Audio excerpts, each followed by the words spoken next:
जय जय महाराष्ट्र. मी आपला DN साबळे. आज आपण परत आलेलो आहोत माझेवाडा लोकेशनला. माझेवाडा लोकेशनला आपण आता सध्या बघणार आहोत 3 BHK फ्लॅट, ज्याचा कार्पेट 950 फूट असणार आहे. आणि ही बिल्डिंग जी आहे ती 29 माळ्याची बिल्डिंग आहे आणि आपण मिडल फ्लोअरला आहोत. हा फ्लॅट जो आहे तो 3 BHK फ्लॅट आहे.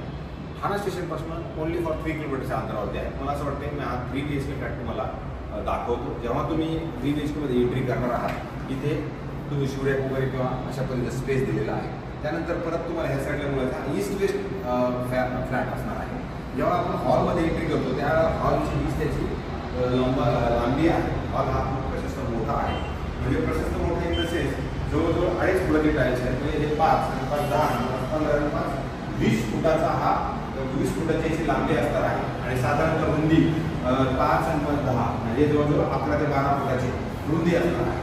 आणि ह्या फ्लॅटला बाल्कनी खूप मोठी आहे. 950 फूट याचा कार्पेट असणार आहे. ज्यावेळेला आपण बाल्कनीमध्ये येतो त्यावेळेला ह्या साईडला तिथे फ्रेंच विंडो लागलेली आहे. आणि हा बाल्कनी स्पेस आहे. बाल्कनी स्पेस छोटी नाही आहे. बाल्कनी स्पेस पण खूप मोठी आहे. म्हणजे प्रॉपर बाल्कनी आहे. आणि ज्यावेळेला आपण इकडे ह्या साईडला येतो त्यावेळेला अगदी तुम्हाला समृद्धी महामार्ग हा दिसणार आहे, जो नाशिकला जातो आणि इकडे मुंबईला जातो. आणि पलीकडच्या साईडला तुम्ही तुमच्या अंडरग्राउंड बिल्डिंग लाव्या वगैरे सगळ्या बिल्डिंग झालेल्या आहेत. एवढा प्रेमा एवढा लक्झरी आहे की त्या पलीकडच्या साईडला जेव्हा आपण येतो तेव्हा हॉलच्या आतमध्ये आल्यानंतर आपल्याला ह्या साईडला त्यांनी डायनिंग स्पेस दिलेला आहे. जो डायनिंग स्पेसचा एरिया पण तसा बघितलं तर खूप मोठा आहे. हा रिसेलचा फ्लॅट आहे. पेंटिंगची नक्कीच आता गरज आहे. तुम्हाला पेंटिंग वगैरे करावं लागणार आहे. ज्यावेळेला आपण हॉलमधून आत येतो तेव्हा इकडे तुम्हाला किचन भेटेल. ते किचन ओनरनी मॉड्युलर करून ठेवलेलं आहे.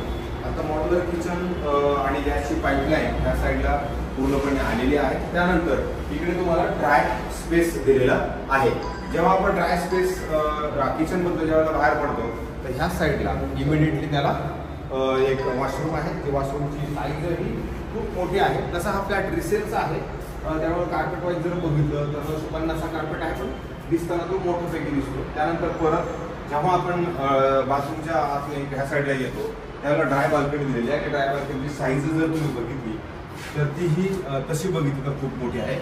ह्या दरवाजाच्या बॅक साईडला पण थोडीशी जागा शिल्लक आहे.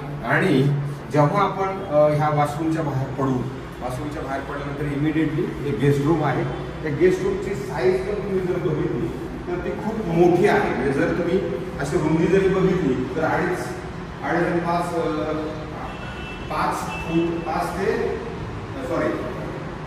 5 नंतर 10 जवळजवळ 12 फूट त्याची रुंदी आहे. आणि लांबी जर बघायला गेला तर 5 आणि 5 10 12 फूट. त्याच्यानंतर ह्या साईडला त्याची स्लायडिंग विंडो आहे. याकडनं पण तुम्हाला रोडचा व्ह्यू असणार आहे.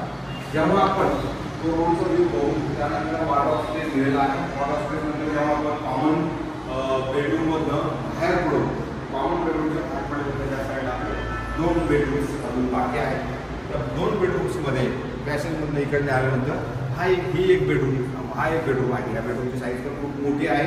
जर तुम्ही बघितलं तर जेव्हा बेडरूममध्ये येतो त्यावेळेला त्या साईडला तुम्हाला वॉशरूम आहे जे खूप मोठं आहे. आणि आता याला पेंटिंगची तर नक्की गरज आहे. पेंटिंग आपण करायला करणार आहे. कारण बेडरूमचा जो व्ह्यू आहे तो जर बघितलं तर तुम्हाला हिल फेसिंग दिसतं. प्रॉपर हिल फेसिंग जर तुम्ही बघितली तर तुम्हाला कळव्याचा पारसिक नगरचा डोंगर दिसतो. अधिक त्या साईडला जर गेला तर तुम्हाला पारसिक नगर प्लस जो नाशिक हायवे आहे समृद्धी महामार्ग तो तुम्हाला दिसतो. ह्या साईडला जर बेडरूममध्ये बघितलं तर ग्रीनरी पण तुम्हाला दिसते. असं वाटतंय की त्याच्यानंतर हा जो दुसरा आपला शेवटचा बेडरूम बाकी असणार आहे. तर आपण आता शेवटच्या बेडरूमला ज्यावेळेला जाऊ त्यावेळेला एंट्री आपण करणार. एंट्री केल्यानंतर समोर इमिडिएटली त्याच्या मोठं असं वॉशरूम आहे जे अशा पद्धतीचं आहे. तुम्ही बघू शकता.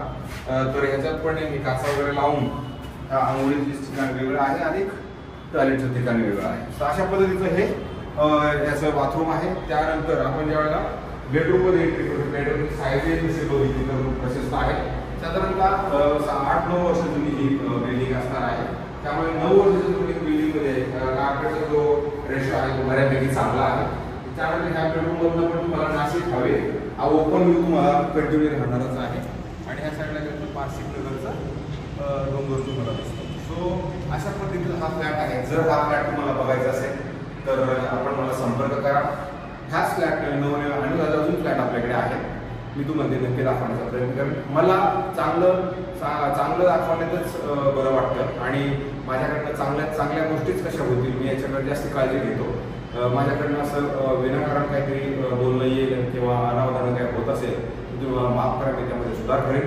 तुम्हाला माझा व्हिडिओ आवडत असेल तर कृपया करून शेअर करा आणि तुम्हाला फ्लॅट बघायचा असेल तर मला नक्की फोन करा. जय हिंद, जय महाराष्ट्र.